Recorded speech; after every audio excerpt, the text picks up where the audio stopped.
Welcome along to the latest OTB Sports remote roadshow with thanks to Cadbury FC. Our guests today, two absolute legends of the Premier League. Between them, they've won dozens of trophies at domestic and European level, a golden boot, and one of them's even an honorary doctor. It's Gary Neville and Teddy Sheringham. And first, here is your host, Mr. Joe Molloy. Hello, you're very welcome along to the latest in our series of Cadbury FC roadshows. It's the third now in our series. We have already paired up Packy Bonner and Shay Given. You will find Ian Wright and Sol Campbell. They're on the Off the Ball social channels. They're on all our podcast platforms as well. You can download the app OTB Sports in your app stores where you'll find us. And you can also check out cadburyfc.com for updates on promotions and giveaways. And today, very happy to say, we are pairing up former Manchester United and England teammates. We have Gary Neville and Teddy Sheringham. Obviously, we'd like to do this in person and in front of a big crowd. Not quite possible. Where in the world are you at the moment, Gary? I'm in London. I made the effort to come down and do this professionally. Teddy stayed at home. I'm also in London. I'm in North East London and just waiting to get a cup of tea from my wife. So enjoy the journey back up, guys. So you didn't make the effort, Teddy? I made the effort. I was offered the chance whether to do it by Zoom or come in, and in the current climate, it was like, why get on the train and put yourself under undue stress? Not that not like that every day, but why do it if you don't have to? So I don't know. Teammates. You can keep in touch, not keep in touch sometimes. Gary, would you and Teddy have seen much of each other pre-COVID? No. I'm trying to think when the last time I actually did see you, actually. Do you play in a game? You played in a game, didn't you? Yeah. The Bayern Munich game, so probably 18 months ago, or 15, 16 months ago. Yeah, that's probably the last time we saw each other. And then before that was probably 99 anniversary. Yeah. 99. No, I think we had a 10-year thing, didn't we? 2009, maybe? Yeah. Didn't we have a 10-year? But we just don't move in the same circles. Gary's he's a VIP, and you've got to catch up with him wherever he is in the world. Always on the television, but not in one place at any one time. Are you? Teddy's on the golf course, and I don't play golf anymore. So that's it. I'm looking after the kids at the nursery and picking up from schools. That's my areas. Gary, which of the teammates do you tend to keep in touch with these days? Obviously, Giggsy and Scholesy, Phil, Butty, I see, obviously, because we go to the Salford games. We have the odd night out probably once every month or two. I've seen Roy quite a few times. Obviously, he's been on Sky and he's come down to a couple of Salford games in the last few weeks. That's it. I mean, it's Ollie, because I see him sometimes at the Sky games, but not really. I don't think any of us keep in touch sort of like every single day and stuff like that. More obviously the lads I grew up with, because we're still doing stuff together. There's not many ex-players, former teammates that want to keep up with me, to be honest with you. Teddy, I had 4 years of him, so I'm not going to be able to pick up the phone and speak to him after that. If you've been in and around him for 4 years, you know the reasons why. Teddy, could I jump in on your style of play as just a jumping off point to get the conversation going? There was a quote from Roy Keane, who joined Spurs at 23 when you were 36. He said, "Teddy Sheringham taught me how to stand still." So... Is that a compliment? I think it was meant as a compliment. That's a fine art, by the way, being able to do that. Well, I presume it is. So tell us about the art of standing still, if you don't have electric pace to burn defenders. I don't know whether I realised that myself, or I worked under Brian Clough when I was about 25. And a lot of his aspects of management were simplicity, get the ball, pass the ball the way you're facing, help your mate. There's only one ball coming into the area, go and win it. If you don't win the first one, make sure you win the knockdown. Pass the ball like you want to receive it. Look after your mate. That was about it. And a lot of the time, his players used to go herring about all over the place. And he used to say to them, sometimes just stand still. You're running all over the place like a loose cannon. Stand still, and the game might come to you. You never know. And I think I kind of realised that anyway in my game, but But it was an eye opener to hear a manager, you know, in the current climate, especially in those days when it was run and chase and put yourself about. It was nice to hear that, you know, a manager wanted you to stand still. Because I saw you were picking your best 11 recently on Sky Sports, and you mentioned Cannavaro as somebody, you know, really on a level with you intelligence-wise, that he was somebody you couldn't drag into spaces very easily the way you might be able to do with other defenders. I was asked about the toughest opponents I played against, and Cannavaro was one. He centre-half for Italy. Wasn't the biggest, wasn't the quickest, wasn't the strongest, but he could read the game unbelievably. And every time the ball was coming into me, he'd nick in front, or, you know, he would jump above me, even though he was probably a couple of inches shorter than me and I was good in the air. And it was just, he seemed to be one step ahead. And, you know, that just shows to me, everyone goes on about pace all the time, about being the quickest and whatnot. It's not about pace. It's about reading the game and being one step ahead of your opponent. Gary, what was your perspective on trying to defend against intelligence, maybe over raw pace, for instance? I think the thing is, I mean, the defender would always probably not want to face pace because that's where you get embarrassed and the idea of being running behind. But players like, say, Teddy would damage you without sometimes overtly looking like they were damaging you. And I always judge strikers at United that I played with by whether I could find them and whether I could see them as a right back. Because the manager, for all the great football he wanted us to play, he wanted us to get it into our strikers' feet, into our strikers as quickly as possible. And Teddy was always available, whether it be on the sort of the diagonal one or whether it be off a throw-in. He'd just point to the side and you just know that he would want it there. So for me, you knew that you were playing with an intelligent player. So if I played against Del Piero, who was really intelligent, he didn't have the pace, say, of an Iron Robin. So with Iron Robin, he was easier to mark from a point of view of you knew where he was. But then when he got the ball, it was obviously more dangerous. He was quicker. He could go past. Whereas Del Piero, he was always searching for him. So they both caused you problems. And that's, say, for instance, Pires would draw you into spaces, and then Henry and Ashley Cole would go flying past them. So you played against different types. They were all different challenges. Pace was something that you never liked as a fullback because obviously you always felt with someone who wasn't quick, you could get back at them. But didn't mean to say you weren't being damaged by the more intelligent players that I just mentioned, like Pires or, say, Del Piero. And Gary, how would you deal with out-and-out pace? Like an Overmars jumps to mind. How do you deal with that? I think that the problem I had with Overmars was where the toughest game I ever had against him, and Yap played in the same game, was the Charity Shield at Wembley. And it was where there was lots of space in behind. It's a big pitch. The grass was long and a little bit dry, so every time the ball got played over the top of you. And it was when Emmanuel Petit got on the ball and he just dropped it in.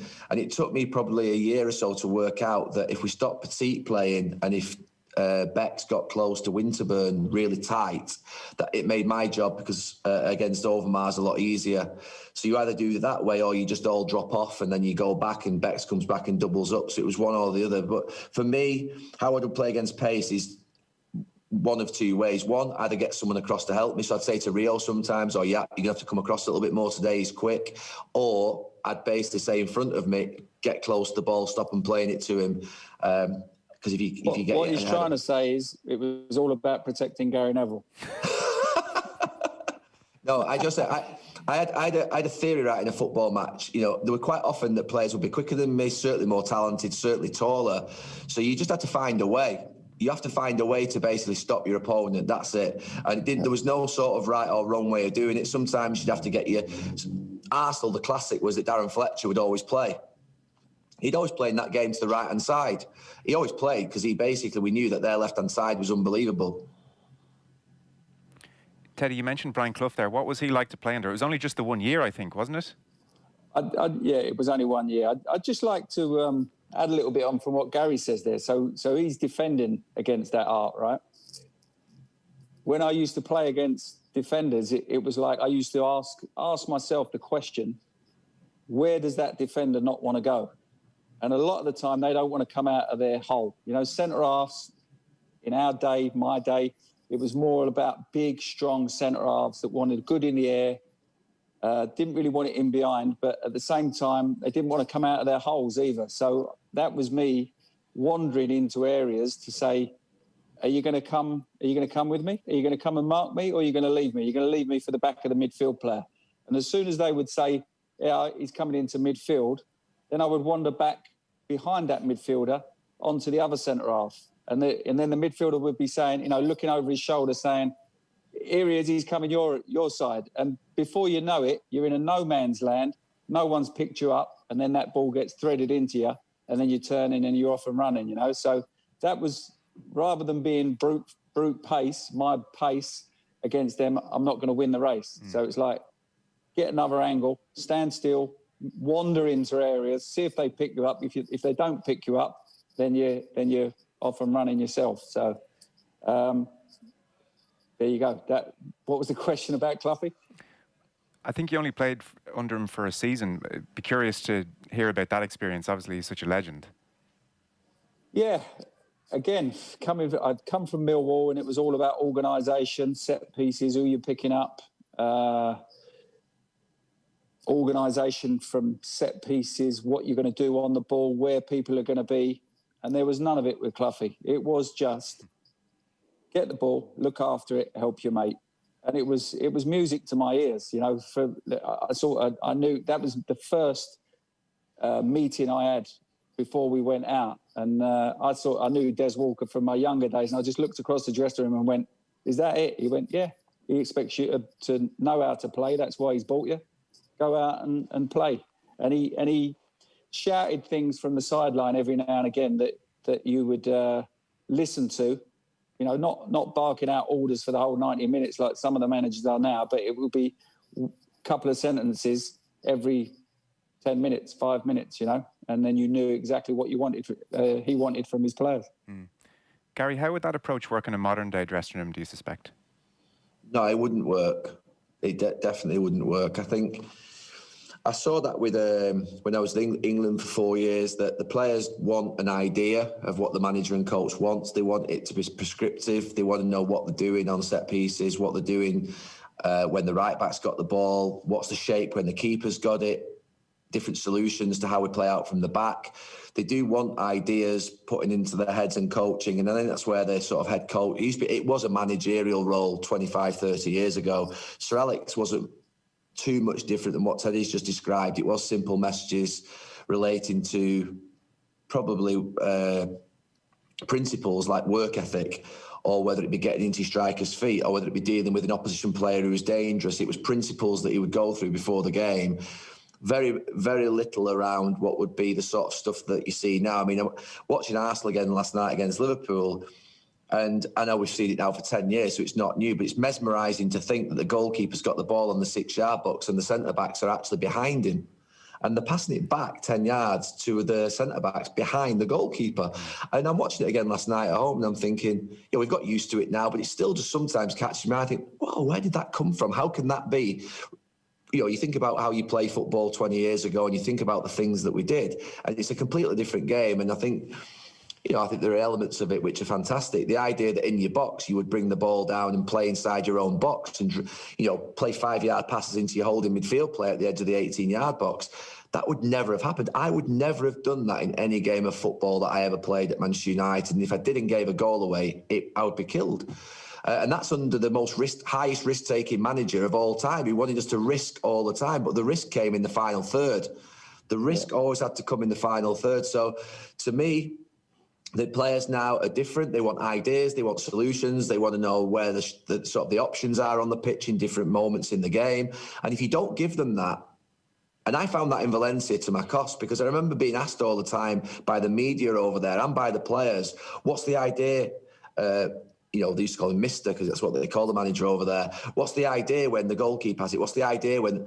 And I used to think, well, it's quite simple. If I'm a right back, my passes are really simple. I've got a winger outside me. I've got a striker in that channel. I've got a centre midfield player here. I've got a centre back and I've got a goalkeeper. They're my 5 or 6 options. They've never changed in football as far as I'm concerned, but there is a lot more subtlety and nuance to how they move. I do think the game is tactically smarter. Players are technically better now. That not every player 20 years ago, generally players are a lot more technically gifted than they were 25 years ago. I mean, Teddy was technically gifted, but now you see right backs that basically are wingers that can score and dribble and set up 15, 20 goals a season. The game's changed. Teddy, your longevity was outrageous, really. There's no other word for it. 1983 Millwall, and 25 years later, you're still playing professional football in 2008. So you're the oldest outfield Premier League player. You're the oldest Premier League goal scorer. I think at 38, you were Championship Player of the Year with 21 goals. So are you just clean living model pro? 1983? Yeah. 1983? That's when I started. Yeah, that's when I made. No, I think it might have been 84. Was it? Or was it? I read your debut was 83. 83-84 season anyway. Oh, right. Yeah. Well, it was around that time. I thought it was 84, but yeah, I was very lucky. Would I say I was clean living? I don't think so. But I certainly enjoyed myself at the right times. I was just very lucky in my genes. My dad's still a healthy man, thin and lean.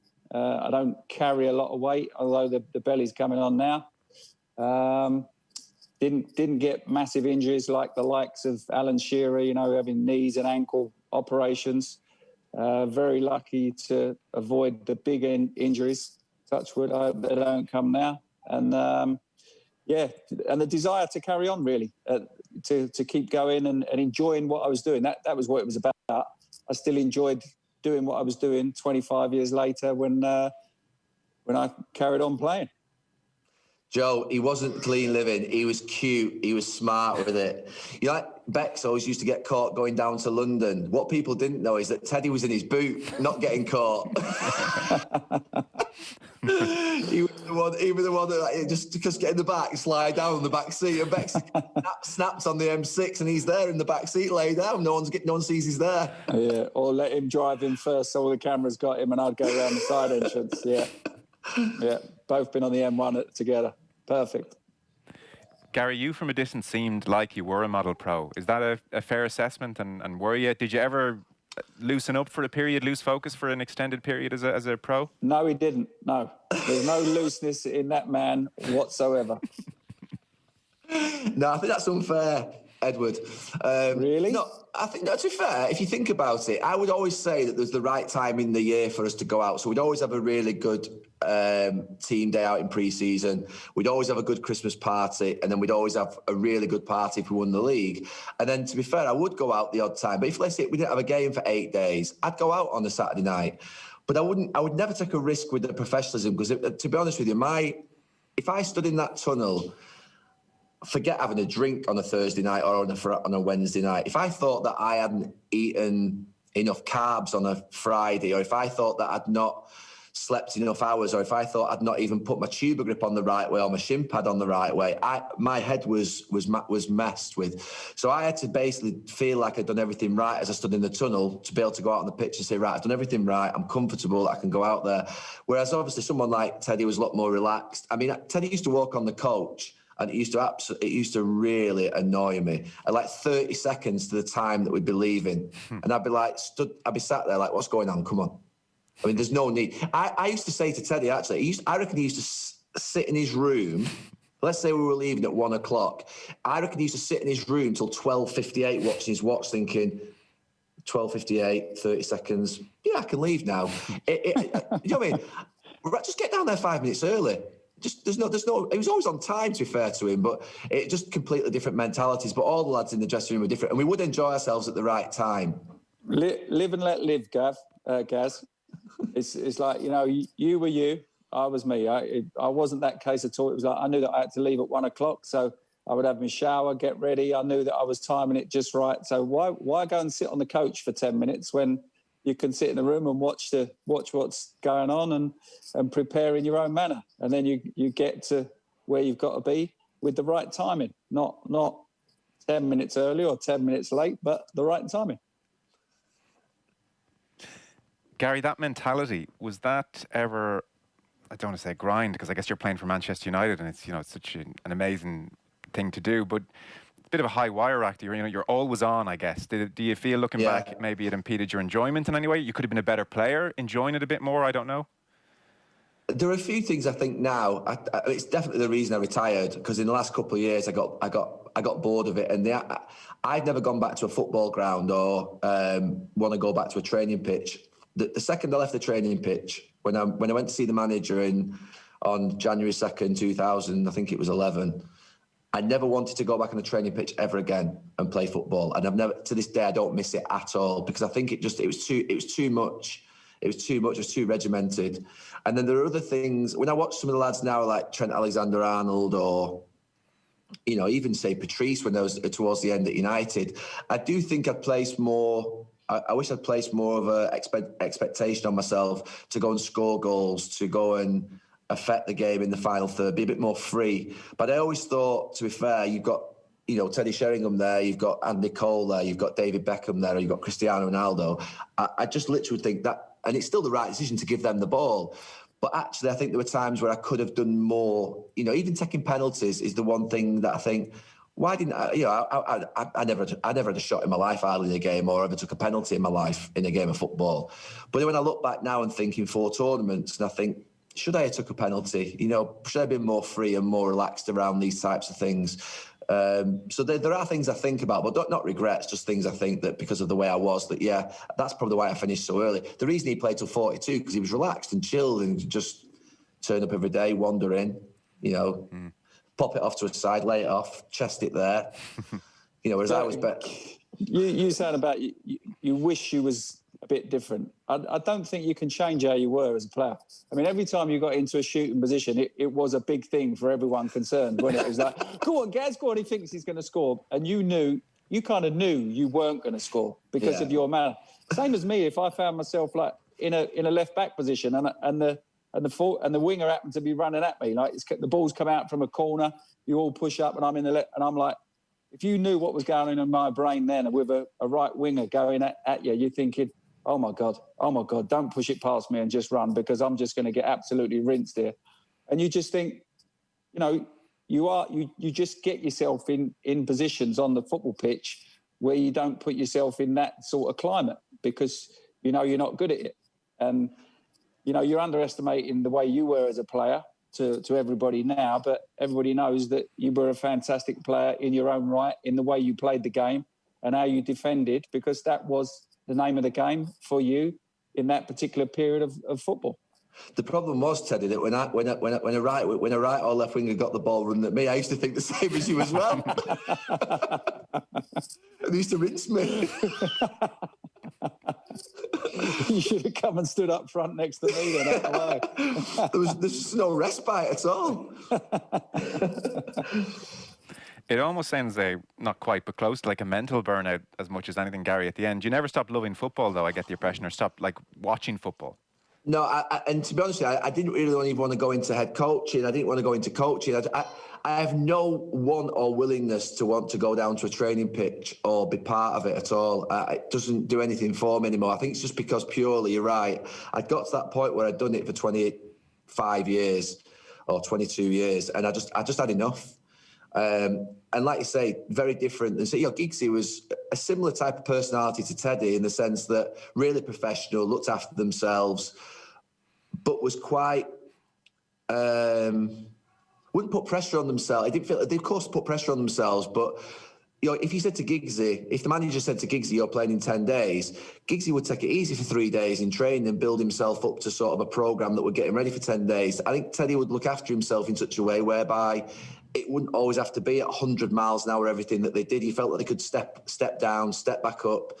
And I think they managed themselves a lot better in that sense. But maybe that's the only way I could be what I was. And I know that's the case. But I think that from my point of view at the end, I'd had enough. I just completely had enough. And the manager asked me to sign the contract in the last season. I should never have signed it. And in the end, I ended up only getting halfway through it. Right. How does a conversation like that go with the manager then? I went in to see him on January the 2nd, and we played at West Brom, and I knew I was done. Yeah. I was getting done every day in training. You know, I was well off it. I was picking up injuries all the time, and I just said I can't get to the end of the season. I felt like I was going to cost us, and I felt actually embarrassed on the pitch next to the other lads. They were a great team. They were a great bunch of players, and I just went to see him on the day after the game and said, I've had enough. That's it. There's no way I can do it. And he said, it's typical you, emotional Neville. Go away for a week. He said, come back and see me, thinking that I'll go away and come back and say, oh, come on, I've had a break. Let's go for it. I'll get to the end of the season. And every day I was away, I knew I'd made the right decision. And I came back and said, boss, honestly, it's final. I'm not going for it again. It's the only time that I've ever really, not overruled him, but just said, there's no way. I did enough. I heard a little bit different of that. I heard that when you pulled the manager, he said, I'm glad you pulled me because I was going to pull you. Tell you your career's over. Yeah. Well, he knew. I think he knew that. He was just being kind. So he said, typical you, emotional decision. It's a glimpse of how well you two knew each other. Could you give us a sense of his relationship with you? I mean, was it kind of father figure? Was it disciplinarian? Were you? I guess it changes as you change as well in age. Yeah, it was both. It was always both. None of the young lads would ever go and knock on his door and speak to him and have a conversation with him at any point during our careers, unless, let's say if there was a major issue or something that you needed to sort out. But there wasn't a different relationship with us than there was, say, for instance, with lads that were bought in that sense. We never sort of could just go and knock on his door and say, boss, can I have a chat with you for half an hour? We wouldn't do that. It was the boss, and you wouldn't...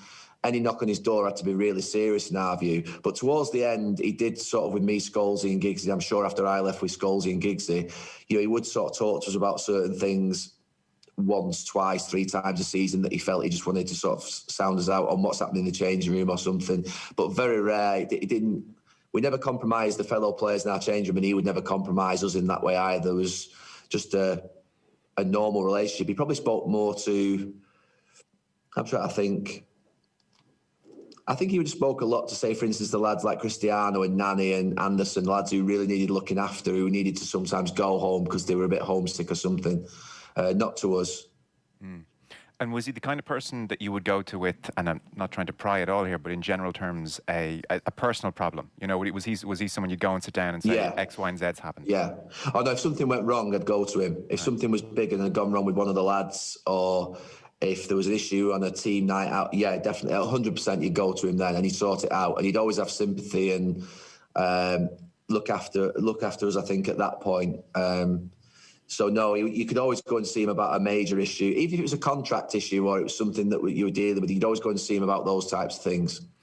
Wayne Rooney was writing in the Sunday Times recently enough, Gary, and he was saying, you know, I guess the point he was making was that as the game changed and players coming through changed, Alex Ferguson adapted, and he could understand who, for instance, could take the hairdryer treatment. So the point Rooney made was, if Ronaldo was dribbling too much, he'd give out to Ryan Giggs for dribbling too much. If Nani wasn't passing, he'd give out to Rooney for passing. Was that your reading of it, and what bracket did you fall into? He would go for us. Yeah, he definitely would go. I think me and Teddy were talking about it before.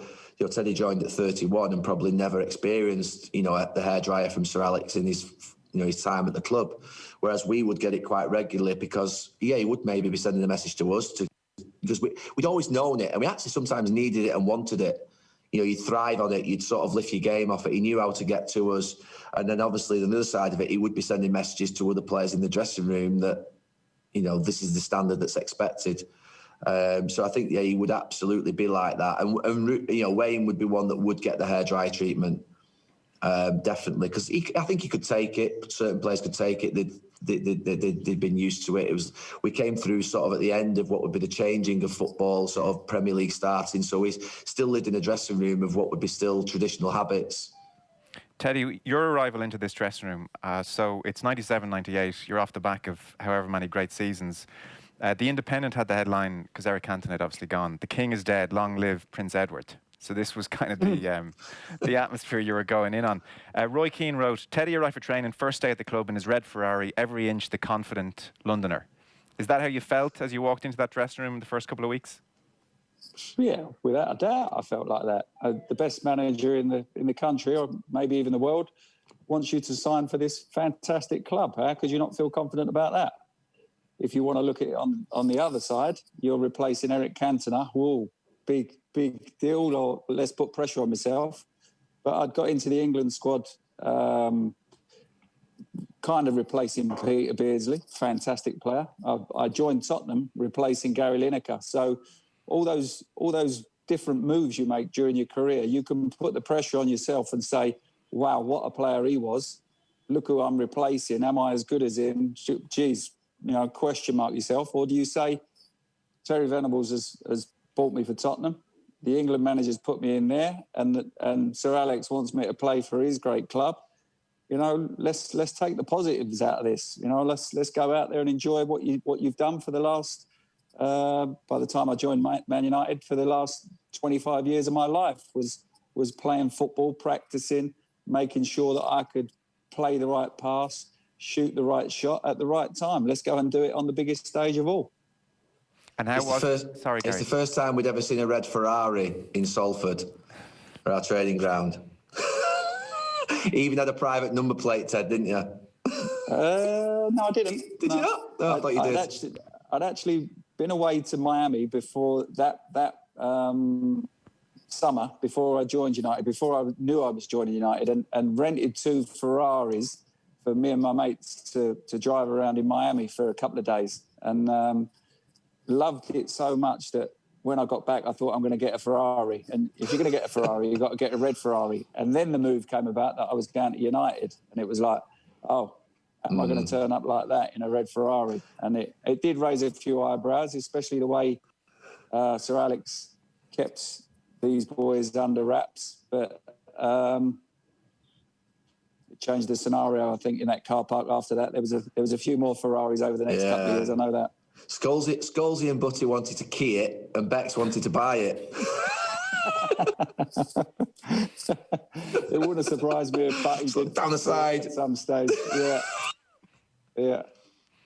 So, Gary, it wasn't a red Ferrari car park he arrived into? Oh no, Honda Accord, me. Honda Accord. Honestly, the idea of climbing in and out of a car, it's ridiculous. He's still got that Honda as well. He's never letting it go. How did you find that first season, Teddy? Because there were grumblings and there's criticism and there's always not Eric Cantona. Yeah, it's funny. The first season, I said I left Tottenham because I want to win things, and we didn't win anything. But when you analyse our season, it wasn't so bad for the first 6 months. And then when we got to the crucial part in, I think it was around early February, we had a relatively small squad at the time. Keane had already done his knee, so he was out. Then Peter Schmeichel got a back injury. Giggsy had a hamstring injury, and I think Gary Pallister had an injury as well. And that was 4 of our big players all at the same time. And then there was a lot rested on the senior players' shoulders at that time. And I was a new boy to Old Trafford. And I suppose I got the brunt of it there I think we lost to Arsenal at home and got knocked out the Champions League against Monaco. And it all kind of happened around that period. But up until then, things were going rosy. We were top of the league, and our team were doing well. But the way I see it, my performances probably weren't as good as what they could have been around that time, and the whole form of the team dipped around that crucial period. And is your confidence affected? Is it a difficult time, or were you generally knew things are going okay here? I think your confidence is affected. You're going to Man United because they win things. They're proven winners, and they want to win more things. That's what the manager had instilled in the club and the players, and that's what was expected of you. So for me to go there after saying that I want to go there and win things, and then coming out with nothing, it was a big knock to the confidence. Yeah. And how do you dig yourself out of that when you have a low ebb? Well, you go back into pre-season the next year, hoping to do even better. Okay. From my point of view, with the view of Dwight York coming in, I knew my place was going to be under question. But at the same time, I'd signed a 3-year deal with Manchester United, and I wasn't about to throw my toys out the pram and say, that's it, I want to leave. I know Yorkie's going to be playing, I want to go. I'd gone up there because I wanted to prove myself as a top player and play for the greatest club in the country, if not the world. So I wanted to continue and hang in there and see if I could win my place back. Gary, you must have seen so many different names arrive for big money, big pressure, and yet it's, in many cases, a step into just a bigger arena and all that goes with Manchester United. Curious as to why some thrive and some don't. Did you see any trends with different players arriving? Not really. I think that over 15, 20 years, most of the big signings that came worked. I mean, there wasn't... people would maybe point towards Juan Sebastian Veron and say, did it work, did it not? He was a really good player. The problem that he had was that he was coming into a midfield which was just the best midfield that you'll ever see. And, Becks, Giggsy, Scholesy and Roy, which was just had everything. So he was trying to break into a midfield. Obviously, Nicky was in there as well. So he had a really difficult task. He was a brilliant player. So maybe that's one that people suggest didn't quite work. But most of the signings that came in worked. When Teddy came, I played with him with England for 3 or 4 years. So I had no doubts that, what type of player he was, that it would work. I remember actually at the end of the first season, there was an interview that, and I still laugh with him about it to this day, Andy Mitten did, about Teddy on Soccer AM. And I didn't speak to Andy Mitten for about 15 years after that because he joked about Teddy taking over from Eric. And there's always a fall, guys, isn't there, when you don't have... there's always reasons why you don't do well. And Eric leaving was a monumental moment in the club, and Teddy just happened to be the player that came in. But we didn't lose the league that season or the cup because Teddy coming in. Teddy's pointed to the reason why we lost the league that season. Those 4 injuries absolutely obliterated us. Absolutely obliterated us. You can't lose Roy, Gary Pallister, Peter Schmeichel and Ryan Giggs. That's spine your team. So that was the reason we didn't win the league. It was plainly obvious. And the manager knew why we didn't win the league, because we didn't have the squad. That's why he added to it the year after and added 3 names to it, but no one left. So we had obviously a big enough squad, and we had the 4 strikers then, which meant that if we did lose a striker or if we did lose a centre-back, we had the names to be able to come in and deal with it. So, no, it was the signings that came in, most of them worked because the dressing room was solid, it was stable, there was success in there, there was experience in there. And if you didn't win for a season, you knew you'd have a great chance the year after. It obviously culminates in the treble, the year after. It's hard to know, Teddy, what can you possibly ask you about that night in Barcelona that you haven't probably been asked a gazillion times? Is it a daily thing where this comes up? Yeah, without a doubt. I think I tried to work it out. Was it... over 20 years now, so over 7, probably it's touching about 8,000 days. And on average, I think I get asked once a day about that unbelievable night in Barcelona. Obviously there's more, if you go and do, there's times where you speak about it to certain different people.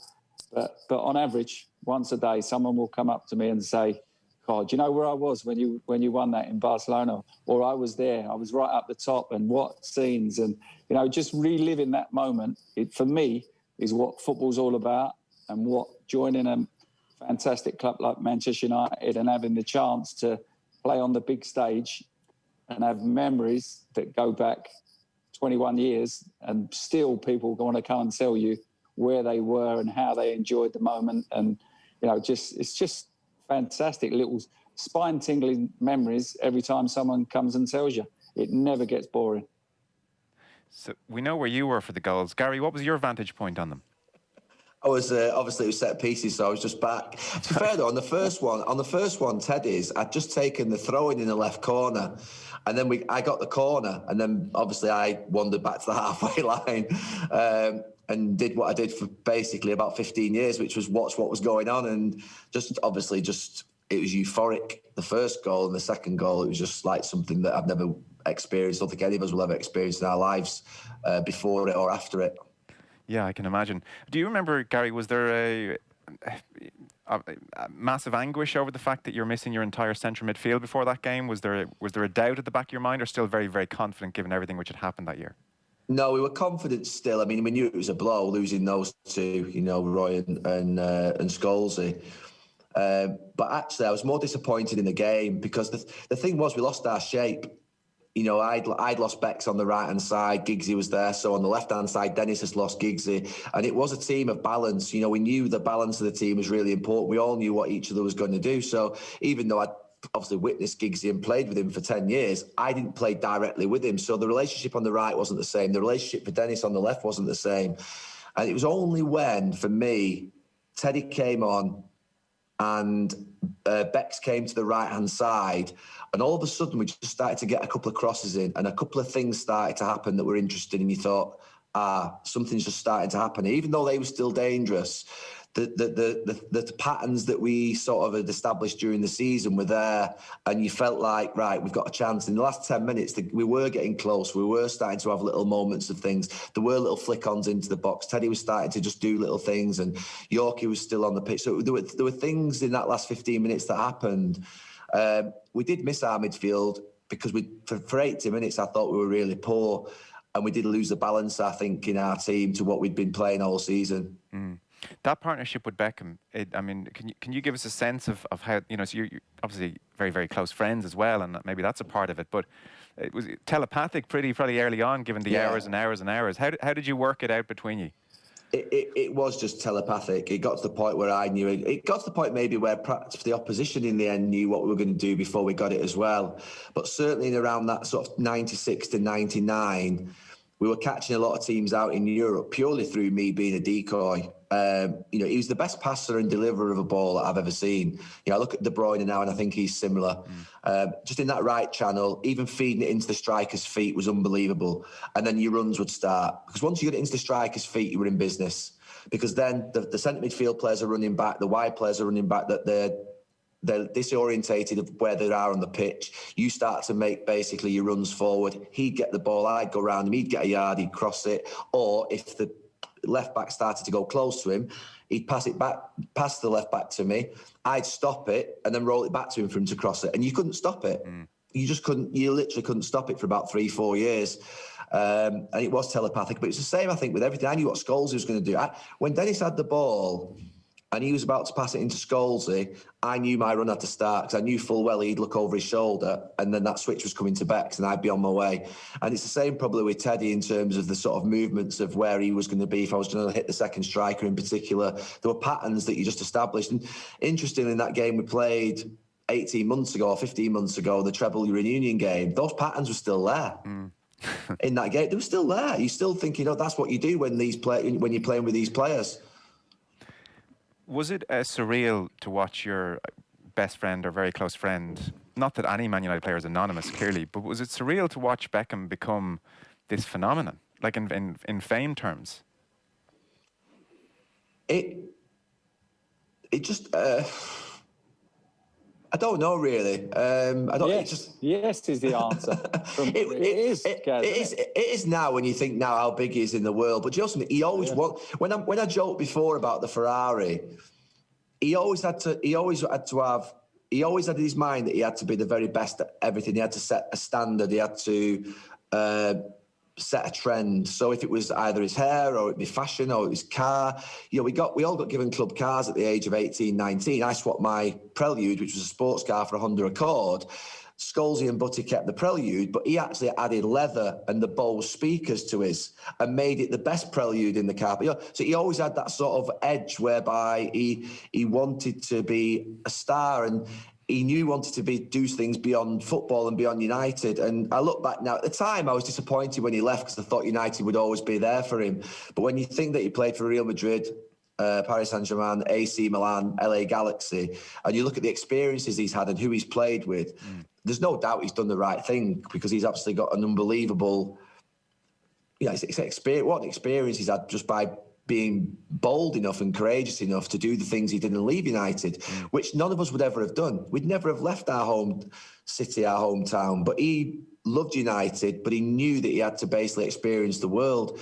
And I always felt that was, to be fair, something I never appreciated probably in him till after I finished and I went to, say, watch him at Real Madrid, or I went to watch him in Paris, or I went over to, say, Miami a few weeks ago, and you think he's got a football club and this stadium's unbelievable. The training centre's out of this world, and you think he's built that. He's done that himself, which is something that really is a massive achievement. Teddy, you were coming in to say it was a bit surreal. Without a doubt. I mean, I knew him from, breaking into the England squad at a young age, and to see him grow from this young lad. I mean, people see different people differently. And Gaz and Bex were two young lads when I first met them around the England time and me joining United. And they were young kids setting out on the world of football to become better players.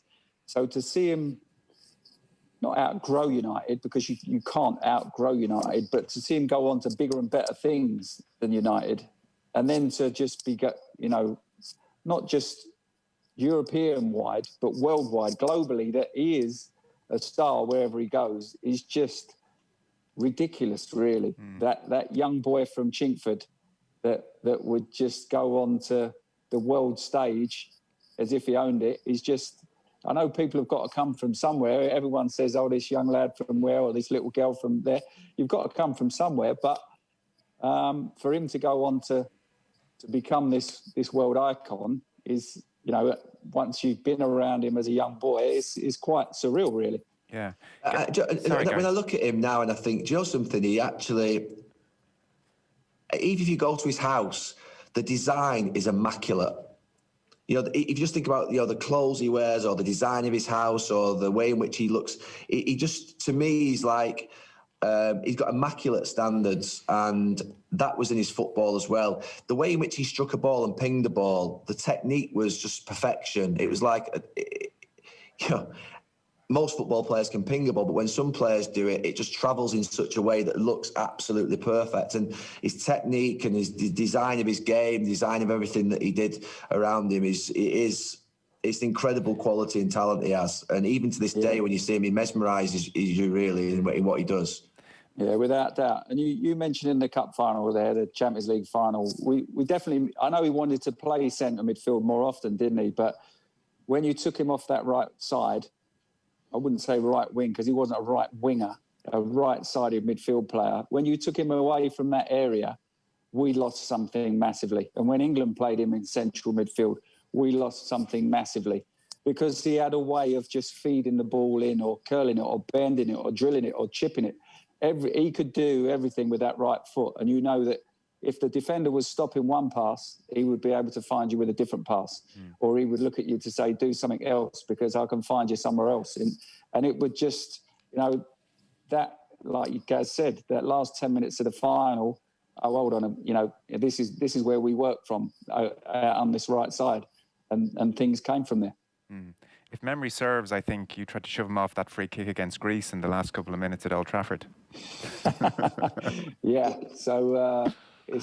we're losing 2-1 against Greece, but was it a qualifier or was it the last game of the league? Anyway, we needed. I thought we still needed to win the game. Anyway, so the free kick comes about. I won the free kick, and it comes at 20 yards out, and he'd already had about 6 free kicks, and he'd hit row Z, row T, he'd hit the wall, he'd shanked one, and it was like Bex, I'll have this one. And he looked at me and went, Ted, you can't even reach for me. Get in the wall. And I was like, yeah, okay, you probably got a point there, haven't you? And got myself in the wall and watched it fly over into the top corner. And it was just, I've seen it a million times. Why was I even thinking about doing it? I could hit it one every 25. He could hit it 21 of 25 on a good day. Yeah. And you knew that, he'd found his range.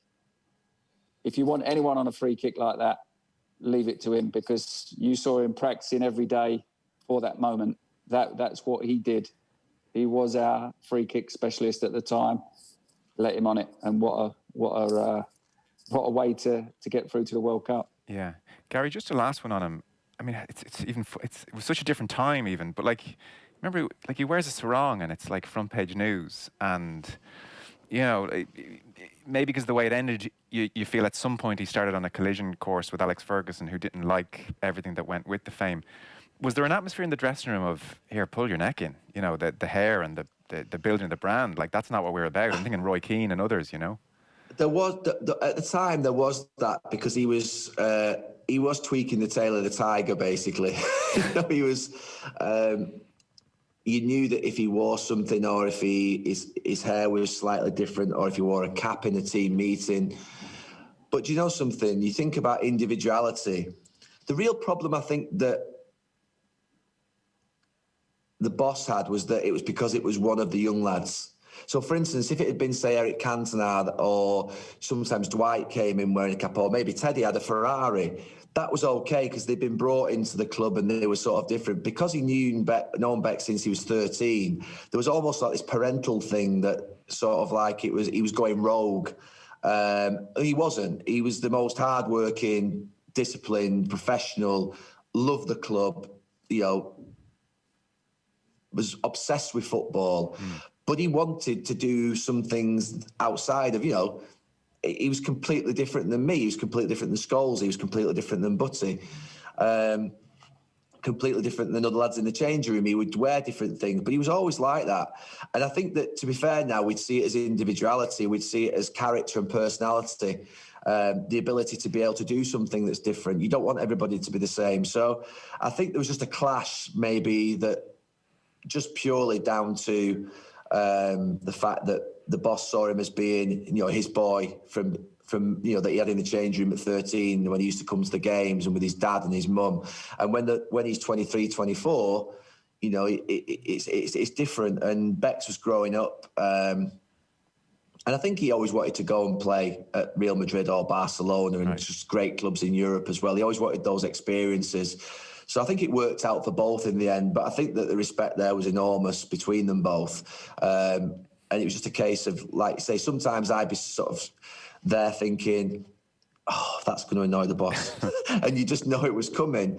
But then there's nothing you could do about it, because it was just basically him being in his own individual character and what he is. Teddy, if Gary had Beckham as his on-field partner, you seem to have, a host that worked really well, from, Tony Cascarino, obviously we're very familiar with over here at Millwall, Klinsmann, Shearer, the Andy Cole partnership worked. So, like, to use an example, so Klinsmann arrives. Do you tailor your game around these guys? You can't feel it's a coincidence that you had so many good partnerships. So how does a Klinsmann partnership work, for instance? Again, a little bit. I think when I was a player, I started to change my game from being an out-and-out centre forward at Millwall. I was always the number 9 up front. Played up front with Cass. Cass was a big number 9 as well. And for the two of us to be up there at the same time, I kind of didn't want to have that two big boys up front and just launch it up. And I thought, well, he's not going to move from there because he is what he is. He was a little bit older than me and he'd been brought in because of that's what he was. So for me to play alongside him, I think I've got to adapt my game to do that. And a little bit later on, in my early Tottenham days, it was similar. And then at the same time, when Jurgen Klinsmann comes in, it was like, wow, this man just came into Tottenham. He'd just won the World Cup with Germany. He'd been brought in by Ozzy Ardiles, and it was like, he was like a breath of fresh air. He was like a young 17-year-old coming in on trial with such enthusiasm, but with this aura around him that was, I'm here to play, to score goals, to show these fans how fantastic I am at football. Are you coming? Are you coming with me? He didn't say it, but that was his aura around him. And I was like, wow, I want to play with you. Everything you do in training is fantastic. I want to do it too. I want to watch what you do, and I want to emulate it. And just to be around him was fantastic. And it's a shame it didn't last a little bit longer than that. But that was the start of seeing top players come into my football club and showing me what it takes to be a top professional. And I loved every minute of it. What was your, maybe you've just answered it. What was your favourite partner then, who kind of worked the best, most telepathic, the perfect fit? Cass will hate me for not putting him in the top two, but definitely Klinsmann and Alan Shearer, without a doubt. Yeah. We had as talked about it with Bex, it was like a telepathic sort of relationship. I just knew where he would be. He knew where I would be. It was just one of those that you don't really work at. Okay. Not on the training pitch, but psychologically you probably do. But you just understand what people like. I was good at seeing what my strike partners were good at and tried to feed them where they wanted it. And I wouldn't say Alan was the same. He was an out-and-out goal scorer, so he needed to be fed. But I also knew that I needed to score goals as well. So that was great to play off. And the Andy Cole partnership, and we don't have to, by the way, get into the specifics. I know you're not too keen to do that, which is totally fine. But would that have been any more effective on the pitch if there wasn't the tension off the field, or would it have been pretty much the same? I think it helps if you get on. For me personally, I think it helps if you get on off the pitch. It's not imperative, obviously, because we still played okay together. I wouldn't say we was fantastic. I would say we were good together. I think if we'd have tried harder to maybe communicate a little bit more off the pitch, it could have been better. But that only lasted one season anyway, and then Dwight came in and was that. You know, they had an unbelievable understanding, which I'm talking about with Klinsmann and Shearer. That is the understanding they had straight from the off. It clicked, and it was fantastic for Manchester United. So it was a tough call for me to stay and watch that happening. But I wanted to still be part of what was going on at the club. So which is why I stuck around. Yeah, and it worked out. And do you is it the absence of, say, a quick conversation about, well, when he goes there, I go there, maybe let's think about that? Or is it even just the bond you might have over knowing each other's kids' names and just being on friendly terms? All of it. It's as I say, it's not imperative. I'm sure Gaz didn't, go to dinner with all the centre-half partners that he played with, but, to just have that understanding, to have that sort of social, professional understanding that you just look at each other and say, we need to do this better, that better. If you're on a level, then you work it out. But if you're not, it becomes a little bit disconnected, maybe. Gary, I was just reading last night. I mean, you would all obviously know this. I hadn't. So Gary Pallister, he was talking about Roy Keane. He said, we didn't speak for the entire last year I was at United. We had that falling out in the pre-season tour, and we ended up not speaking. It was weird. It wasn't like we hated each other. We were both just too stubborn. And he said then on his very last day at the club before he goes to Middlesbrough, they bumped into each other on the stairs and just started laughing about how stupid the whole thing was. Are these tensions, people not necessarily getting on, were they pretty much a mainstay of most dressing rooms you played in, year out? And what effect did they have? I didn't even know that had happened, to be honest with you. So you're talking to me about something that I didn't even know had happened. Okay. Obviously, I think it was public about Teddy and Andy say, but I never let anybody not speak to me. So, to be fair, I used to speak at people just generally. So I never really got involved in it. And I never felt. I mean, obviously, the proof's in the results. I don't think you can say in that dressing room over a 10, 15-year period, if there were sort of clashes, that it ever affected the performances on the pitch of the team. I don't think any of the lads would ever put that in jeopardy. Neither would the manager, first and foremost. So for me, it never really impacted anybody else in the dressing room. It wasn't something that I ever thought about. There was tension. There were little scraps here and there from being 16-year-old in the youth team right the way through to the end. There would be probably less so towards the end. I think in those early years, the type of characters you had in the dressing room, there was always going to be that. And I think in maybe the 70s and 80s, that was the way in which it went about. They went out drinking together. There was always those sort of flashpoints. You then might carry over into the dressing room. They might have a card school with each other where, again, that could sometimes get a bit feisty. So I think that sort of 70s, 80s just drifted a little bit into the 90s a little bit, but then it sort of left because it became a very different type of dressing room after that. But it never impacted my experience in the dressing room or certainly the victories. But going back to Teddy's partnership stuff, I mean, every player that played with Teddy, it worked. because Teddy was intelligent enough to understand the strengths of the other striker, would appreciate them, would work around them, would also, to be fair, understand what the team needed as well. And I think at United, it's interesting because Teddy talks about, we always had a number 9, whoever that would be. But I don't think we ever had number 10s. I think we had second strikers. Sir Alex would have, say, Cantona, who was a second striker, or Teddy. Even Yorkie would be a second striker. Wayne Rooney came in and was like a second striker to, say, Ruud van Nistelrooy or whoever it would be. So I think that the manager really liked second strikers. And that second striker didn't mean that player was any less a player. The players I've just mentioned there are absolutely out of this world. But they would always drop in. They would almost sort of just be the one that wouldn't be, if you like, on the last line. Whereas quite obviously Andy Cole or Ole Gunnar Solskjaer or Ruud van Nistelrooy, they would always be on the last line. They'd very rarely drop in off that last line. They could, but they wouldn't do it that often. They would want to be more central, want to be more sort of within the width of the box.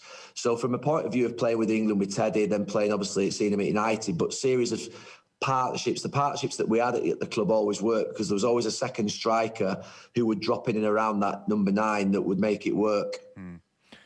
On that 70s, 80s culture, and maybe you caught the tail end of it in the 90s when you were coming through, Gary, when you were with us last year in Dublin, you know, you mentioned the Peter Schmeichel treatment as you come in and try, you know, you're the first to break up his beloved back four in front of him. And it sounds pretty brutal. That wouldn't happen now. Was that good for you, do you feel, or did it impede you in any way? It was good.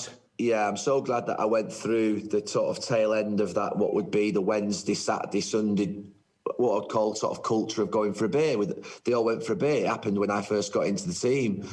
I'd be a lot weaker as a character and a lot poorer for it as a person if I'd not experienced the conversations in Euro 96 that I had with Tony Adams, or seeing Stuart Pearce in a dressing room sort of before an England match, or seeing Peter Schmeichel do what he did to me in training every single day, demanding that I was a better crosser of a ball or better defender, you know, that Roy Keane or Steve Bruce. I would definitely be a weaker player, weaker person, less resilient if I'd not gone through that sort of what would be period where those characters existed. Could it break some players? Maybe it did, but they wouldn't probably get into the first team to ever be able to. I didn't see it break anybody, to be honest with you, England or United, and there were some tough characters in both. The biggest example of the changing culture is the dentist chair incident in Hong Kong. We'd been told by David Platt, me, Phil, Nick Barmby and Sol Campbell not to go. So we were back at the hotel. So you've got basically a group of 25 players with the 5 younger ones back at the hotel because David Platt, who was the captain at the time, told us not to come. That would never have happened 10 years before. Everyone would have been there. Right. So I think that's just an example of the changing culture in the dressing room, that after Euro 96 in the games, the lads would go to the bar for a drink. Me and Phil wouldn't go. But we didn't think they were doing anything wrong because we'd known that at United since 92, 93, that after the Wednesday night games, the lads would go to the Amberhurst, they'd go to Kells on a Saturday. That's just what happened. Every club, every set of players did it. But the Premier League and I think maybe sports science, nutrition, things like that just changed, and the lads just adapted to it, and it became sort of what would be more professional. It was a massive change in professionalism, not because those lads in the 70s and 80s weren't professional, it's just what happened. But nutrition and sports science just completely transformed. It's the biggest change, I think, in the game in the last 20 years. Was Hoddle's man management or his issues overstated? Like, there were the stories there that, you know, he'd shown David Beckham had to take a free kick in 98. That leaked out. No, Glenn was a brilliant coach, actually. I thought he got us playing brilliant football. I think sometimes I call it that era where the tabloids were really aggressive, massively aggressive, not just in press conferences, but out of press conferences. The pressure on the England managers of that time was enormous. If you think about what it did to Graham Taylor and to Bobby Robson and to people, you know, great people. And Glenn was so young. Glenn was so young that the idea of having to deal with that within probably 2 or 3 years of him being a manager, you know, I think it was his late 30s or maybe early 40s, Glenn. Late 30s, yeah. I think just that is just a massive pressure to have to deal with. And I'm sure he would have dealt with things differently maybe 10 years more down the line. That's why I think it's actually an experienced person's job, the England manager's job. You can't really be young and do that job, I don't think. I know Gareth, but Gareth's had a lot of experience with England under 21s, had a lot of experience with Middlesbrough, so he's had that sort of experience of working in that setup, and he's doing well with it. But I think it's an experienced person's job, that one, because it's just, I wouldn't say at the time Glenn, made massive mistakes. It's just he was young for it. So the likes of Venables and Hoddle and Kevin Keegan and Sven, Gary, you played under all of these. And from a distance, the 06 World Cup and the WAG culture and the press, the whole thing looked like a bit of a circus. I mean, did any of those managers, when do you feel you were best equipped as a group going into a tournament, tactically, emotionally, whatever way you want? 96 was the best group of players and were the best we were prepared tactically, without a shadow of a doubt. In my whole time with England, we were never as prepared again. So in my first tournament, that was it. In 2004, we had a brilliant squad. You think of that squad with John Terry, Sol Campbell, Ashley Cole, David Beckham, Frank Lampard, Michael Owen, Wayne Rooney, Steven Gerrard. It was an unbelievable squad, that. And I think if Wayne Rooney hadn't got injured in that game against Portugal in the quarter-final, I think we could have done them. We were causing massive problems to them. But tactically, nowhere near how Terry prepared us for games. I thought Glenn was the next best tactically. In terms of the way in which he played the three at the back, I think it worked. We kept the ball well, I felt. He coached us well. Maybe didn't have the same. Maybe it was the end of the 96 team just coming to the end. Obviously, Gazza wasn't there in 98, and maybe Tony Adams wasn't as strong as he was in 2 years earlier. Maybe there's a little bit of ageing going on with that 98 team compared to the sort of 96 team. But we weren't never really good enough to win a tournament other than 96 and maybe 2004 if Wayne Rooney hadn't got injured. But 2006 was a shambles. You can't. The one thing as a football player you can't afford to have is distractions, and we had distractions all over that tournament. Wayne had obviously got injured before the tournament, and there was massive publicity about whether he was going to be fit or not. The families and the wives and girlfriends being over meant there was constant distraction for players, either going over to see them or a newspaper story every single day. And it's just something you can't have going into you can't have any distractions to be a top football player. I know you're going to get some at some point during your career, but you don't want them to, and you certainly don't want to invite them. And we invited distraction. It was just it was a shambles, really, in a tournament where we should have done so much better with a team of, again, that 2004-06 team had a lot of good players. Was the Man United clique thing a significant issue in England camps, did you feel? It never came out on the pitch or in training, because we would always be ultimately professional and make sure that we'd give our all for, we love playing for England, but it's always better if you get on together off the pitch, and the spirit's better off the pitch. And in 96, there definitely was a strong group where you felt everyone was together, whereas actually when we were sort of 7 or 8 of us in the England squad, we were so close. You got to remember, we're 22, 23 years of age playing for England, and we played with each other since we were 11. This was like one big party we were having. I mean, we were winning things. We were just playing football every day. We were fiercely loyal to our club. That was the problem. We were fiercely loyal to our club, and we had a manager at our club who thrived on siege mentality. We're on an island and no one else gets near it. And if anybody comes near it, you get them off it.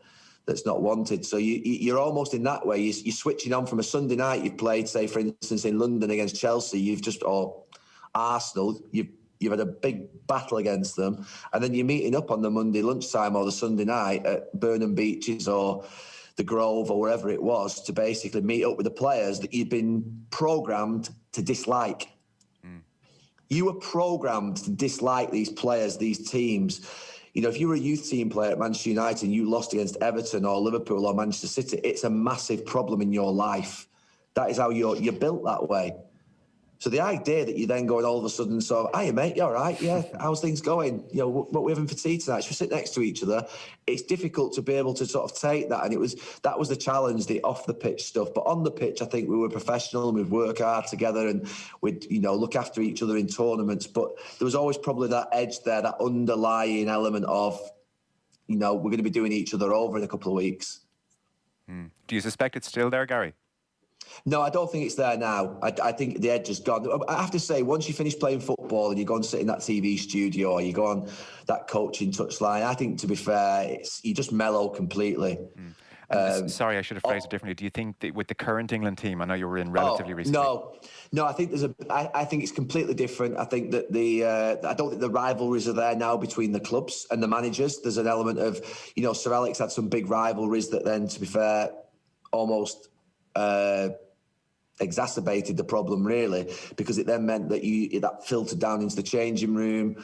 There was just big rivalries existed. There was obviously the Spice Boys, Class of '92 thing. There was lots of things there were wedges that were sort of between the clubs at that time.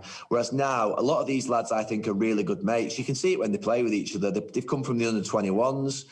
I think Gareth in particular has created a culture where lads have come through the under-21s, they come up with each other, they grow with each other, they know each other. And I can see that. I mean, there's a little bit between Raheem Sterling and Joe Gomez that, if you remember a year or so ago on the pitch, that then went over into the England squad, which I think can happen when you see a big rivalry developing between Liverpool and City now. You sometimes players directly playing against each other, but I suspect that's probably something that's been... that's gone away now, and they've dealt with it properly. But that can happen because it's difficult just to switch it on and off from a Saturday to an England get together. Okay. I mean, the idea that a Manchester City player and a Manchester United player were banned from the squad together a few weeks ago, I mean, that would never have happened 20 years ago. Yeah. Never in a million years. You couldn't get me near a Liverpool player or an Arsenal player or a City player's room. Not that there were any City players in the squad 20 years ago, by the way. Wow. You're very catty in there. Teddy, Roy Keane. I wanted to ask you about Roy Keane. You played with him, obviously, in his earlier years. You made the point, you said he was the difference between us being a very, very good team and an exceptional team, which is quite the statement about an already brilliant Manchester United team. Why specifically was that? Well, Gaz has obviously told you about Sir Alex's drive and his mentality of will to win. Keane had that in abundance as well, if not more than Sir Alex. He was Sir Alex's lieutenant on the pitch. Whatever he told us in the dressing room, Roy Keane took it out onto the pitch and demanded it out on the pitch of every Manchester United player that was pulling on the red shirt. He just had that aura about him. He didn't care who he upset. It was the drive to make Manchester United a better team on the pitch. And without a doubt, if, Gaz has mentioned all the best midfielders that we had, but if Roy wasn't playing, we weren't quite the same team. I don't know if Gaz feels the same way about that, but I definitely do. Yeah, definitely the most, I said last year when we did this interview, the most influential football player that I've ever played with in terms of his impact on the rest of his teammates. Immense on the pitch in every single way. If we needed to defend, he would be the defender. If we needed to pass and keep possession, he would be the passer. And if he wanted to attack and drive into the box, he'd then go and put himself into the box and throw himself at the ball as well. And just an incredible football player. Like I say, drive and determination that you just can't even begin to put into words. You just had to witness it. It was something ridiculous. The determination and the sort of obsession with winning and doing anything to win and making sure his teammates did anything to win and pulling them with him. Teddy mentions the aura. I mean, it's amazing always to hear fellow pros who are so driven themselves, like not least yourself, Gary, as we touched on at the start of the interview, and yet his aura seems on a slightly higher plane. But you made the point last year in Dublin, like he's complicated, like he's often very, very shy at times, you said, or, he's very, very funny, and this is a really multifaceted person, and we get the caricature very often. Yeah, like I say, I'm working him now, obviously lucky enough to work with him with Sky, and you see somebody who's a storyteller, charming, somebody who's funny, humorous. And to be fair, I don't even need to sit on here and talk about these things, really, because the things that if you know him that you would know and you don't need to sort of talk about. But the football player was an immense character and personality, somebody who was massively talented in terms of the way in which he could play the game, because he had the sort of the strength and the endurance and the stamina, but he had the intelligence and the ability as well and the sort of knowledge how to play the game. But off the pitch was one of the lads was, it's like Sir Alex. The hairdryer is 1% of their life. Yeah. Maybe 0.1% of their life. And the same with Roy. It was 0.1% of his life. But it's the point that stands out, obviously, in terms of what people want to mention. But it's not the real sort of personality of him or what he is. I've got to disagree with that. It was a little bit more than 0.1, wasn't it? With Roy. Well, you said there's 5.2, I think, out of the 10. Maybe more with me. Yeah, and all you young boys, he did used to take it out on you young boys. No, he would. I mean, and the boss. And to be fair, I think that's because we needed. We felt we actually thrived on it. We thrived on it because that's what made us more alert. We lived off it. That idea that you were always on guard every single day. You were on guard. You weren't able to drop your standards. There was someone there watching you. It's almost like they're like father figures. My dad was like that when I was younger. What was up with you today if I played after a game? First thing he'd say to me in the car, what was up with you today?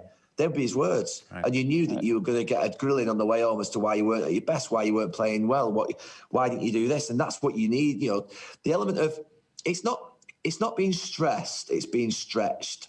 You're being stretched all the time. And you have to challenge people. And you have to be able to deliver criticism and deliver harsh words, but sometimes in a way which means that people grow. Because there's no elite sportsman or sportsman who's played at the top level for 15, 20 years has had it easy and hasn't been pushed and stretched and demanded from. I'll tell you what the unusual thing with Roy is. In every club, in every big club, you've got leaders that demand stuff.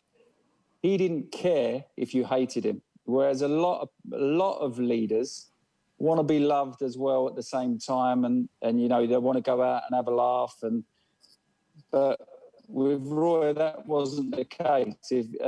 At the end of the day, all he wanted to do was win and be the best, and he didn't care who he upset and who didn't talk to him and who wasn't his friend in that manner to get to the top. That's probably what divides him from people like Shearer, maybe, who was a proper leader and demander of top level. Tony Adams, all these players, I think, are all top players and leaders of their clubs and captains. But I think Roy just didn't give a monkey's who he upset along the way to make Man United the best. Yeah, I would agree with that. I played with like Stuart Pearce and with Tony Adams and Alan Shearer and great leaders, but they're nowhere near him in terms of the impact that he would have on his other the players he played with, and also the opposition players. Nowhere near.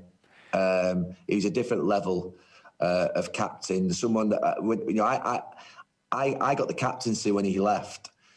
But I always say this, I would never have not wanted Roy Keane to be at the front of the tunnel, of our tunnel, because I knew that we were going to be a winning team if he was there. And Gary, on Dublin last year, he's so forceful, he's resolute, he won't compromise, that's all very clear.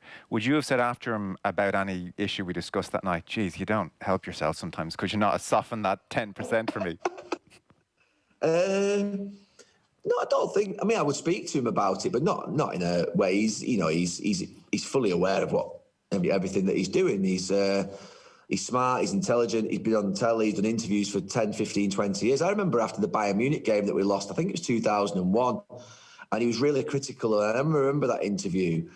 And if I think back, he was absolutely right at the time, because we'd won in '99, and we should have gone on really with that team to win the year after and the year after. We couldn't get back up to that standard. And he demanded from us after the game against Bayern Munich. He said, it's not good enough. We've fallen below our standards, and I think that's just the way he was. He would do things in interviews because he would speak his mind. He would say what he thinks. I would never go to him and say, I think you should do this differently or that differently. And I don't think he would actually go to other people and say that either. After he wouldn't expect anybody else not to live by the standards that he has, or he wouldn't do to someone else what he wouldn't do to himself, type thing. So if we said something in an interview that wasn't quite right, I don't think he'd come over and say too much to us. He wouldn't be bothered about that. Was just noise as far as he was concerned. The most important thing for him was on the pitch, every day in training, and every time we won every time we played a football match, we had to win. We had to win. Simple as that. What was your reading of the Klopp-Keane moment the other night? I actually quite enjoy those moments because to me, that's how it should be. There should be that sometimes that disagreement, that tension in the studio. There's far too many studios on television where you can see it's been prepped to death. Everyone knows what they're going to say before. They've burnt their analysis and their rehearsals to shreds because basically it's like, and then it comes out on the night and you can tell it's like it's almost like boredom watching it because you feel like they're repeating it for the 6th time. Those live moments, and that programme, Monday Night Football, is 4 hours of live television. Everything is live.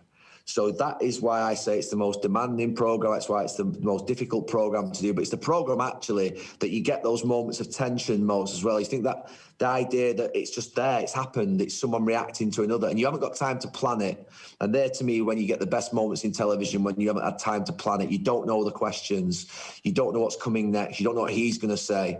So now when I go on Monday Night Football with Carragher, we don't tell each other what we're going to say anymore. We basically just go with it, and it's spontaneity because that's important. And that's what we saw the other night. They're great moments. That moment will be played for the next 12 months. Yeah, I thought they was both spot on there, to be fair. You're keenly analysing it, like how we just said about what he was. He was down to the nth degree, he was the proper professional. He did. And there was a couple of sloppy moments in Liverpool's performance. Otherwise, Arsenal wouldn't have had chances. This is what Keane's trying to say. There was a couple of chances where Arsenal could have scored, no doubt. So for them to have a couple of chances, it's got to be sloppy somewhere. But then you get Klopp coming on and just hearing the end of that and saying, sloppy, surely that can't be Liverpool. We have just been fantastic there tonight. We have put on a performance which was unbelievable. And they were. In that second half, they was a very, very good team. So which is why they were both in their right ways to say a little bit sloppy because they could have conceded, but what a performance as well. I was proud of my team and they were good. So, you know, that's the television we got. There's no doubt that managers in the last sort of 5 to 10 years have become more sensitive around pundits, analysis, referring to them more. And it's purely because of the fact that the pundits now and the TV analysts have got the access to that many cameras. You can't kid us anymore. There's no escape. You've got 39 cameras. In fact, you've got better angles than they have sometimes.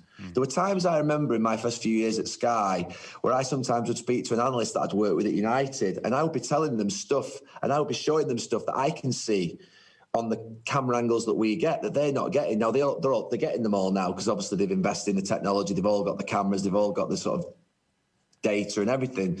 But I think that because the analysts are getting more close to the ball than ever before, it means that we're seeing things that they're seeing and they don't like it. It is. Whereas 15 years ago, you'd see that big camera, you'd basically see where the right back was or the left back was, and you'd be almost like never really pinpointing the sort of tactical problems or anything. Whereas now there's no escape, and I think it does sort of annoy sometimes managers a little bit more, sometimes gets them a little bit more because you're giving their tactics away or you're spotting things that really sort of maybe not embarrasses them, but maybe just pokes them a little bit. And do managers get in touch with you, Gary, at times? No, I've never had a manager get in touch with me and say you're wrong there, you're out of order there. I never had that, but I've had managers obviously react to me. Jurgen Klopp, if you remember, went for me a couple of times 2 or 3 seasons ago, if you remember, over Karius and Mignolet, I think at the time where I was talking about them and I was being really critical of them, saying they'll never win a title until they sort out the goalkeeping position. And he went for me and had a go about Valencia and stuff. And I think other coaches have done that as well. But it's not a problem. That's how it should be. You've got to accept that if that's what's coming your way. And you can't stand on television and say, you know, that was a bad performance, then not expect the manager to have a go back at you. You have to take it on the chin. I saw you say that you plan out your life in 3-5 year spells almost, and bar opening a nightclub and Valencia, you've stuck pretty rigidly to that. Will you still be in punditry in 5 years? I'm not sure. I'm not sure. It depends if Teddy gets a managerial role in the Premier League. I'll definitely hang on for that. I'll just pull him to pieces every Monday night. No, to be honest, I'm not sure. I think 3 or 4 years. I feel like 50. I always feel like, even now, I'm starting to feel like the players that I'm seeing in the game, I've not played with anymore. So there's only a few players that I play now that I've played against or with, which I think tells you that you're starting to become a little bit disconnected. So I do less Monday night footballs. I do more co-commentary. I think it's important that lads like Micah Richards come in, or managers that have played like Jose last year, Roy's come in the last couple of years. You need that different voice, that different thing. That's why I've done less studio and less Monday night football in this last couple of years, because I've wanted to come away from that a little bit, still do the odd one. But I think in 3-4 years, that would probably be a case whereby other lads will have retired. They'll be closer to the game.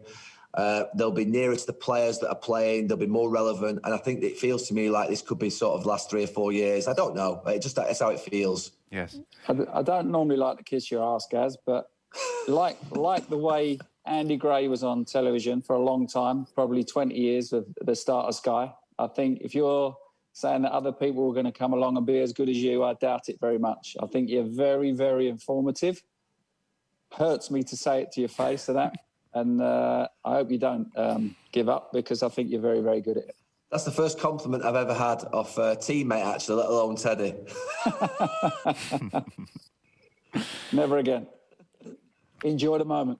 Thank you. Is that the end of the interview now, by the way? We must finish on that, surely. Look, we're about to wrap up, but I don't know if we can do better than that. I mean, that's about as nice as it gets. By the way, I was listening to an interview you did with Lawrence Jones a couple of years ago, because, I mean, the business world you're so into at the moment, clearly, and have big ambitions. And you were saying, I need to give up email. That was an ambition in 2018. I've gone off WhatsApp. I've gone off WhatsApp. I've gone off email. I came back on it a little bit during coronavirus, and I'm still on it a little bit. But honestly, you need to watch that Social Dilemma, by the way. Everyone will be off email and off WhatsApp and Instagram and everything. No, I just felt as though technology was taking over my life in terms of emails, WhatsApp groups, adding to this. And it's just like, it's like an attack. It's a barrage. And I think, there are different ways of doing things. And I've become a lot less involved in every single email, every single bit of information. I was the first 5 or 10 years when I came out of football, but not as much now. But I just didn't want to, when I finished playing football, I didn't want to be known as ex-Manchester United football player. So I wanted to do other things away from football. I wanted to do business things and media and stuff that was, like, say, different than the career that I'd been in. But yeah, emails and WhatsApp. I think everybody who's got an office job or been in, even in football now, I'd imagine the coaches, the players, the WhatsApp groups they're on, the communication, the emails, it must be constant for them. And it's not necessary. It really isn't necessary, a lot of them. You could probably cut it down by 80%. Okay, we're into our very, very final section. Some quick fire questions from listeners. We are chatting to Gary Neville and Teddy Sheringham. It's as part of our Cadbury FC Roadshow series. So anybody whose question I read out gets a Cadbury hamper, no less. So, Teddy, one for you. Where's mine? It's en route. Honestly, it's the first Cadbury's appearance I've been to. It's the first Cadbury's appearance I've been to where I've walked in a room and not seen any chocolate. It's embarrassing. It's a They know disgrace. you're a little fat little sausage, that's why. Did you hear what he said then? Call me a fat little sausage. You can't call me a fat little sausage on camera, I mean. For the record, that will not be edited out. No chocolate for Gaz. That's what they said on the front door. Leave the chocolate outside. You're a 6'2" chipstick. Yeah. Teddy, a question from you. Robert Caffrey and Tralee. Did you ever listen to music before going to play a game? If so, what music? Yes, I did used to. Probably shouldn't say it, but it made me drive my car a little bit faster on the way to games, just getting livened up. Can't remember what the music was, though, but quite enjoyed that. Half an hour, 40 minutes on the way to a game when you're starting to get the juices flowing. So who were you listening to? I can't remember. Spandau Ballet. I played for 25 years. It wouldn't be the same for 25 years, would it? Gary, did you have a go-to? Sorry? Music? Yeah. No, Oasis. No, not before a game. No, not for me. No, the lads had to put the music on in the dressing room with England and towards the end of my career at United, but no, it wasn't for me, that. Okay. The next question is from Conal on Instagram, and we'll segue here into our final chat, which is more the modern day situation. So Teddy, do you think Ole Gunnar Solskjaer is going to make it as a top-level manager? Is he going to make it? I think he's doing a very, very good job. I think it's a real tough job that he's taken on, especially for a young man. But they've had a couple of dodgy ones in the last couple of years, so it's not a hard act to follow. So it's good timing for the way I see it. The fact that he's got Pogba on side and he's got him focused and ready to play for Man United is a big positive, because other managers couldn't do it. I think he's making some good signings, and I think he's on the right path in pretty much the same way that Gareth Southgate is moulding his England team. I think Ollie is putting his own stamp on the way he manages Manchester United. So I wish him well, and I think he will do well, yeah.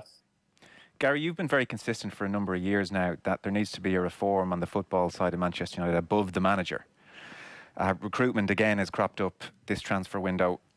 Ed Woodward is like the face of it. What are they doing wrong in the transfer windows? Like, why are they not getting their business done? What needs to happen above Solskjaer, for instance? And, you know, director of football, it seemed they were talking to people last year and were intent on filling that position, and now that's gone cold. It's hard to decipher what's going on. It's... look, over 10 years since Sir Alex left, or is it 8 years, 9 years, it's not just been one thing. I mean, to be fair, they've been flip-flopping between different philosophies of managers and recruiting for different managers. So they were inconsistent for probably 6 or 7 years. I do think with Ole in the last 2 years, they've gone back to a better philosophy of signing players who can emerge, younger players. So I do think they've got that bit right in the last couple of years. I just don't think they're smart enough and wise enough and agile enough in the market. I was reading on the way down here this morning that Liverpool have sold or they've accepted a bid for Ryan Brewster of £24 million from Sheffield United. Liverpool aren't just buying smart, they're selling smart. I look at Chelsea and I think they buy smart, they seem to sell smart over the last 15, 20 years. City, they spend a lot of money, but they get things done. They seem to get the deals done. Whereas United just don't seem to be able to get the deals done. Even with Harry Maguire last year, dragged on right the way to the end. Sancho this year. They just don't seem to be able to get deals over the line. They don't seem to be able to get things done efficiently, quietly. Liverpool all of a sudden, a week or so ago, they just announced Jota and Thiago. I know Thiago had been linked for a bit, but it's done for reasonable prices, 27 million, 40 million, no 90s and 100s. And so I just think they're not smart enough. They're being outwitted in the market by the other clubs. And if you lose recruitment, you don't win the league. Simple as that. Yeah, you can have a great coach, but if you don't get the right players, you're not going to win the league. And looking at Liverpool on Monday night in that game that you just referred to before, they're a different level than Manchester United, and they've only just got stronger. So how can Manchester United just sign one player this summer? They cannot just sign one player. They have to try and close that gap. They can't let that gap extend any further. You know, Liverpool have got a great team, great squad now, and a great manager. How do you close that gap if you don't, invest towards it? And I know they have invested money in the last 9 years, but unfortunately, like you've seen with City, it doesn't stop. You have to keep competing year in, year out in the transfer market, and they're just not doing it. So it's like Jadon Sancho, they've put in an official bid of the guts of €100 million, and it's rejected. I mean, I presume Ed Woodward's thinking, well, what more do we have to do? The Sancho thing's embarrassing. I mean, it's been going on now for 4 months. It's embarrassing that. And then to put a bid in that gets rejected, like I say, the smart clubs, they have the deal sorted behind the scenes. The agents are working hard. The club officials have agreed on things. And when the bid goes in, it's accepted and it's done. Who puts bids in nowadays that's not accepted? That doesn't happen that often. You know, very rarely. That's almost like, I know that Leeds did it with Ben White, but they knew the player with Brighton and they made bids for him to try and put pressure on probably. But generally, clubs now have the deal sorted. The agents know what the player's getting. The player knows what the club are getting. The club know what the other club are getting. I just don't understand it at all. It smacks of, I don't know. It's just not great. It's not great. And that's why I've been critical, because if Ole doesn't get Ole for me has a period of time to win the league. He's been there 1.5 seasons. This is his 3rd season. So this season, will he be expected to win the league? No, but maybe next season in his 4th, he'll probably have to win the league. He can't win the league. It's impossible to win the league against this Liverpool team this year unless he gets 3 or 4 players that takes him towards it. So you're essentially giving you're tying the manager's hands behind his back if you're not giving him the players he needs to win the league, but yet you're setting the target of him winning the league. We maybe saw a hint of frustration this morning. He said something akin to, they know my view on transfers, as in the board know my view. Yeah, I re-quoted that. Yeah. That was where I saw that on Twitter, so you're aware. But that was significant enough, I thought. I thought it was significant. I think that if Ole, who is a club man, he loves the club, he would never go rogue, says, the club know my view. That's as near to going rogue as you can get. But it's not going rogue, but he's just said, the club know my view. I took that as being a few words, but quite important ones. Maybe that's my journalistic hat. Maybe that's my journalistic hat. Sancho is the answer. Are you? I think they've got their wide, flitty players. I think if you're going to spend over 100 million, surely it's a proper centre forward or a proper centre half you need, not another wide boy that can do a little bit here and there and score a goal here and there. You've got to have the finished article that's the main man, haven't you? I must admit, I think Rashford can play wide. I think Martial can. I think Greenwood can, is what you're alluding to. I think James can. Probably Van der Beek can. I think even Paul Pogba could probably play in a sort of a wider midfield position if you wanted. And maybe Fernandes goes out. I must admit, if you said to me which players were, I think a forward is needed and I think a centre-back is needed. If they don't get a forward and a centre-back, they must get a centre-back. They have to get a centre-back. Centre-forward, though, Gaz. Centre-forward that scores goals. It's who they could get. It's who they could get. Maybe you've got 100 million. I think you can get whoever you want at the moment. Maybe. Teddy, maybe they're thinking that Mason Greenwood is a centre forward and Sancho would go right, and that Greenwood is the centre forward that would score 25, 30 goals in a couple of years. But it's a couple of years. Ollie might not be there in a couple of years if that's the case. He needs something now. The finished article now. Yeah. So Gary, the ship has sailed on a Lindelof or Jones. No, or I don't think the ship has sailed on Lindelof. It's not a reflection on. We had David May, Henning Berg, Ronnie Johnson, and Jaap Stam. 4 brilliant centre backs.